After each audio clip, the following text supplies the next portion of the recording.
Saudara, dalam sidang kasus korupsi, mantan Menteri Pertanian Syahrul Yassin Limpo terungkap ada tawar-menawar permintaan auditor Badan Pemeriksa Keuangan BPK kepada Kementerian Pertanian senilai 12 miliar rupiah.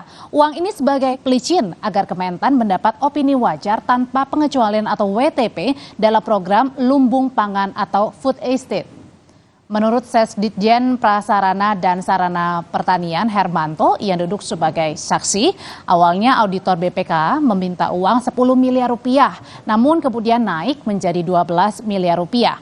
Uang ini diminta untuk mengubah penilaian BPK terhadap Kementerian Pertanian yang dipimpin SYL atas masalah food estate.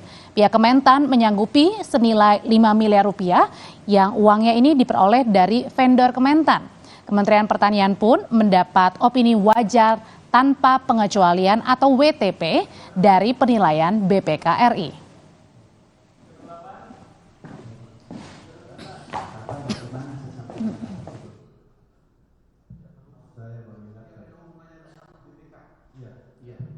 Ya, yang ada temuan dari BPK terkait dengan food estate yang pelaksanaan. Ada temuan-temuan lah ya. Temuan-temuan, ya. Ada banyak temuannya. Tidak banyak tapi besar. Tidak banyak tapi besar. Besar, ya. Akhirnya apakah sepengetahuan saksi dipenuhi semua permintaan 12 M itu? Atau hanya sebagian atau bagaimana yang saksi tahu? Enggak, kita tidak penuhi. Saya dengar enggak dipenuhi itu. Yang saya dengar mungkin enggak salah sekitar 5 M atau berapa gitu. Selang berapa lama kemudian keluar opininya? Keluar, WTP kita keluar. Menjadi apa? WTP. Kementan. Iya. Jaksa KPK Melyer Volmar Simanjuntak, saudara, menyebut pemeriksaan soal penilaian wajar tanpa pengecualian Kementan ini untuk membantah keterangan Syahrul Yassin Limpo di sidang sebelumnya. Dari fakta persidangan terungkap adanya permintaan uang untuk memuluskan penilaian. Bahwa ternyata WTP itu muncul dikarenakan ada beberapa kronologis. Di antaranya dari fakta persidangan tadi yang kita lihat dari saksi menjelaskan ada permintaan uang dari pihak BPK. Itu dengan sendirinya menjawab ataupun membantah ataupun mengcounter. Kenapa kemarin selalu Pak Yassin Limpo menampilkan saya punya penghargaan, saya WTP dan sebagainya. Kita tunjukkan faktanya di persidangan. Ada hal-hal di balik itu yang bisa mencapai itu. Gitu. Nanti masih ada beberapa saksi lain lagi yang berkaitan hal itu. Food Estate atau lumbung pangan adalah salah satu proyek strategis nasional di era kedua pemerintahan Presiden Joko Widodo. Tujuan proyek ini adalah membudidayakan tanaman pangan dengan skala luas. Selain itu, membangun proses hilirisasi produksi pertanian, serta membangun mekanisasi, modernisasi pertanian, dan pemanfaatan sistem digitalisasi. Proyek Food Estate berpusat di Kalimantan Tengah dengan luas pemanfaatan lahan mencapai 168.000 hektar.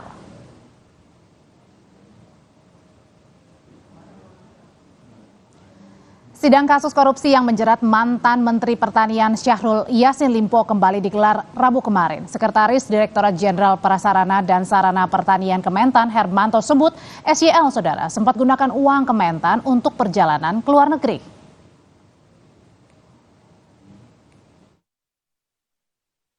Dalam sidang lanjutan yang digelar di Pengadilan Tipikor Jakarta, Hermanto bilang perjalanan SYL yang ditanggungkan kepada Kementan adalah ke Brazil, Amerika Serikat, dan Arab Saudi. Sekretaris Dirjen Prasarana dan Sarana Pertanian Kementan ini menambahkan, total anggaran yang dikeluarkan Kementan mencapai 1,8 miliar rupiah dan bukan perjalanan dinas. Kemudian Brazil, kemudian Amerika, itu kita diberi beban 200 juta. 200 juta. Kemudian dari Brazil, Amerika, kemudian Arab Saudi. Arab Saudi itu kita dibebankan di PSP 1 miliar. Selama pelesir ke beberapa daerah, SYL disebut gunakan jet privat.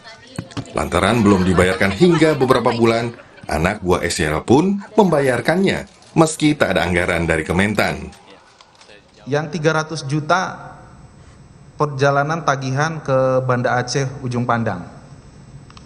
Ini di Oktober 2022. Saksi masih ingat ini? Masih. Kegiatan apa itu yang ke Aceh Ujung Pandang itu? Kalau kegiatannya saya nggak tahu karena Oh, tidak tahu juga. nggak tahu. Hanya kita dapat tagihannya itu kalau nggak salah kejadiannya itu bulan Maret atau bulan apa itu ya? 2022 ya?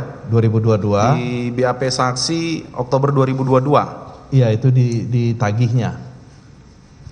Oke. Tapi kegiatan yang menggunakan pesawatnya itu sepertinya Oh, sebelumnya. Jadi kita tuh tahu-tahu dapat tagihan gitu saja. Artinya ini ya, maksud saksi itu kegiatannya sudah ada, Sudah dilakukan. tinggal ditagih begitu. Ya, ditagih aja ke kita. Sehingga nilainya tahu dari tagihan itu. Dari maksud saya tagihan begitu itu ya? saja, tapi kegiatannya kita nggak tahu. Oh, begitu. Semacam reimburse ya. Iya, reimburse. Sudah kegiatan berjalan, ada tagihan. Iya, ada tagihan. Tak hanya itu, pada sidang sebelumnya, saksi yang hadir menyebut SYL kerap menggunakan dana Kementan untuk keperluan pribadi dan keluarganya. Beberapa di antaranya membayar tagihan kartu kredit sebesar 215 juta rupiah, pemeliharaan apartemen sebesar 300 juta, angsuran kendaraan 43 juta, hingga gaji ART di rumah pribadi di Makassar 35 juta, dan hewan kurban sebesar 1,6 miliar rupiah. Bahkan, keperluan istri dan anak hingga cucu pun ditanggung Kementan. Beberapa di antaranya adalah biaya perawatan wajah, perhiasan, lalu pembelian mobil untuk anak 500 juta rupiah, umroh bersama keluarga 1,35 miliar, hingga uang saku istri 30 juta, dan hitanan cucu 1,2 miliar. Terkait apa yang dituduhkan, SYL memastikan tak pernah perintahkan anak buahnya mengumpulkan uang untuk membeli maupun membayar seperti yang didakwakan kepadanya. Saudara ada mencatat. Minta langsung dan minta uang, minta dibayarkan, pernah dengar atau seperti itu? Yang Baik, langsung saudara dari saksi saya, berempat. adik, kan ini adik-adik saya nih semua. Pernah dengar? Tidak. Ya Tuhan, terima kasih. Terima kasih ya Allah. Terima kasih Pak Mulki. Saudara tidak pernah. Terkait kasus ini, KPK menyebut sangat mungkin anggota keluarga SYL ditetapkan sebagai tersangka. Jubir Penindakan dan Kelembagaan KPK Ali Fikri bilang, peluang itu terbuka lebar jika anggota keluarga SYL secara sengaja menikmati uang korupsi. Sangat dimungkinkan untuk itu ketika kemudian terpenuhi unsur kesengajaan, ya, turut menikmati dari hasil kejahatan yang itu nanti terbukti lebih dahulu kejahatan korupsinya, kan gitu ya. Nah, gitu ya. Seorang menteri seharusnya bisa mengutamakan kepentingan negeri daripada kepentingan pribadi. Dari sini, presiden seharusnya bisa memastikan rekam jejak seseorang sebelum dipilih menjadi menteri.